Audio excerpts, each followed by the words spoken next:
मुझे चिंता इस बात की है कि गुलाम नबी जी के बाद इस पद को जो संभालेंगे उनको गुलाम नबी जी से मैच करने में बहुत दिक्कत पड़ेगी।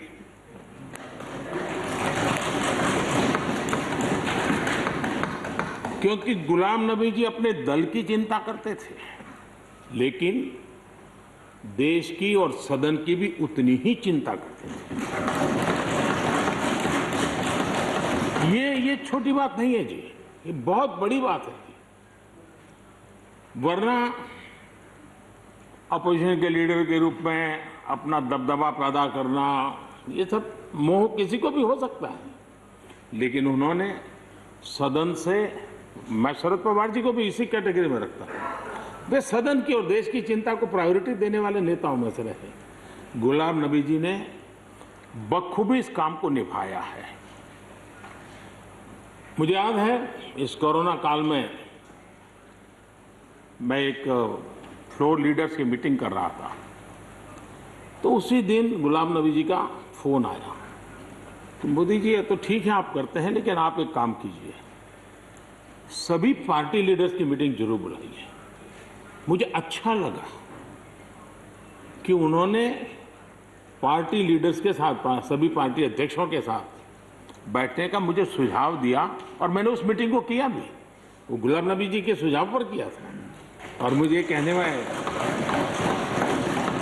यानी इस प्रकार का संपर्क, और उसका मूल कारण है कि उनको दोनों तरफ का अनुभव रहा है, सत्ता दल का भी और विपक्ष का। 28 साल कार्यकाल, ये अपने आप में बहुत बड़ी बात होती है जी। बहुत साल पहले की बात है, शायद अटल जी की सरकार होगी, मुझे याद नहीं रहा। मैं यहाँ सदन में किसी काम से आया था, मैं तो तब राजनीति में नहीं था, ये इलेक्टोरल पॉलिटिक्स में नहीं था, मैं संगठन का काम करता था। तो मैं और गुलाम नबी जी ऐसे ही लॉबी में गप्पे मार रहे थे। अब जैसा पत्रकारों का स्वभाव रहता है, बराबर नजर लगाए बैठे थे कि ये दोनों का मेल कैसे हो सकता है। हम हंसी खुशी से बातें कर रहे थे, तो हम जैसे ही निकले तो पत्रकारों ने घेर लिया। गुलाम नबी जी ने बहुत बढ़िया जवाब दिया था। वो जवाब हम लोगों के लिए बहुत काम आने वाला है। उन्होंने कहा, भाई देखिए, आप लोग हमको अखबारों में या टीवी माध्यमों में या पब्लिक मीटिंग में लड़ते झगड़ के देखते हो, लेकिन सचमुच में इस छत के नीचे हम जैसे एक परिवार का वातावरण कहीं नहीं होता है। इतनी हमारी आत्महत्या होती है, इतने सुख दुख होते हैं। ये जो स्पिरिट है, वो स्पिरिट अपने आप में बहुत बड़ी बात होती है। गुलाम नबी जी का एक शौक शायद बहुत कम लोगों को पता होगा, और कभी उनके साथ बैठोगे तो बताएंगे। हम सरकारी बंगलों में रहते हैं, तो बंगले की दीवारें, अपना सोफा सेट, उसी के आसपास हमारा दिमाग रहता है। लेकिन गुलाम नबी जी ने उस बंगले में जो बगीचा बनाया है, यानी एक प्रकार से कश्मीर की घाटी की याद दिला दे, ऐसा बगीचा बनाया है। और इसका उनको गर्व भी है। वो समय देते हैं, नई नई चीजें जोड़ते हैं, और हर बार जब कंपटीशन होती है तो उनका बंगला नंबर 1 ले आता है।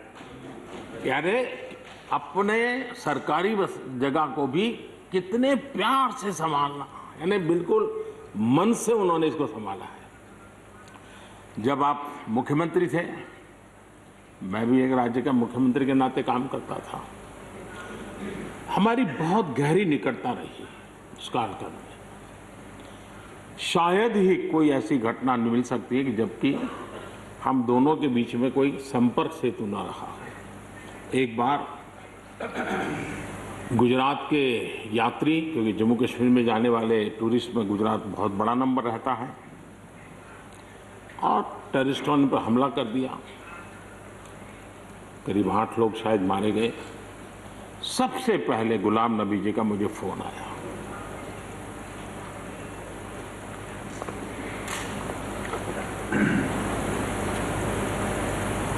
और वो फोन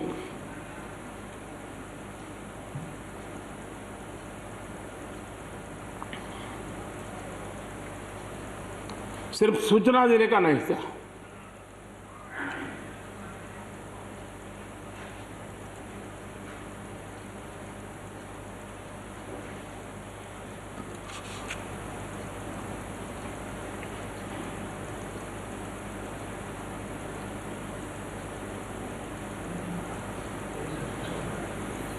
उनके आंसू रुक नहीं रहे थे। फोन पे उस समय प्रणब मुखर्जी साहब डिफेंस मिनिस्टर थे। मैंने उनको फ़ोन किया, मैंने कहा साहब अगर फोर्स का हवाई जहाज मिल जाए इन डेड बॉडी को लाने के लिए। रात देर हो गई थी।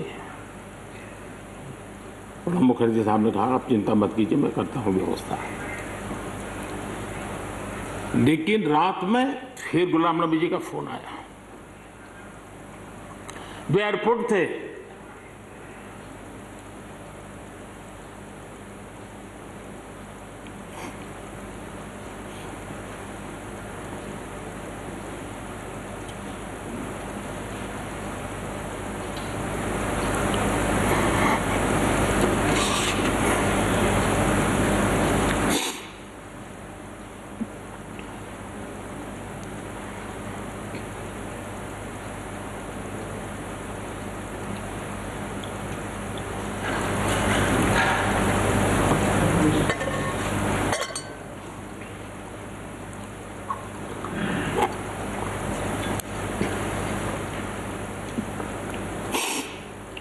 सॉरी,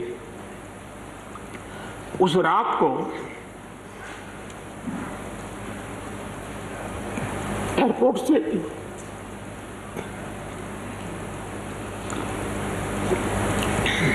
उन्होंने मुझे फोन किया और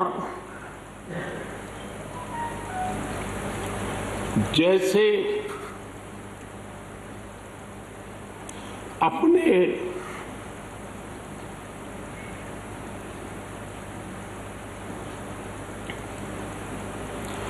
परिवार के सदस्य की चिंता करें,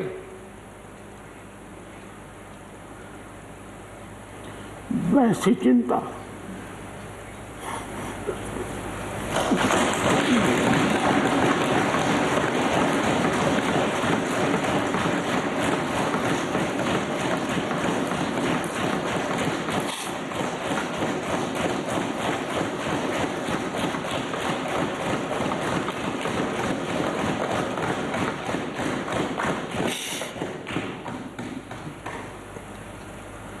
पद, सत्ता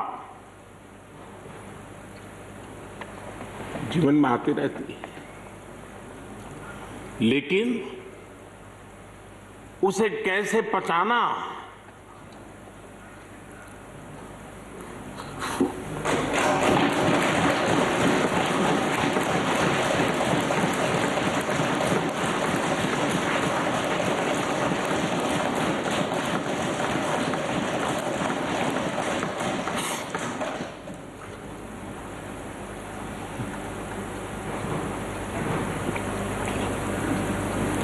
मेरे लिए बड़ा भावुक पल था।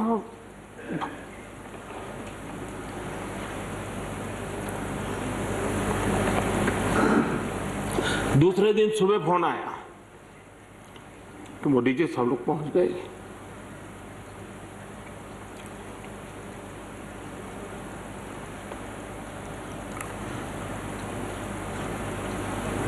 इसलिए एक मित्र के रूप में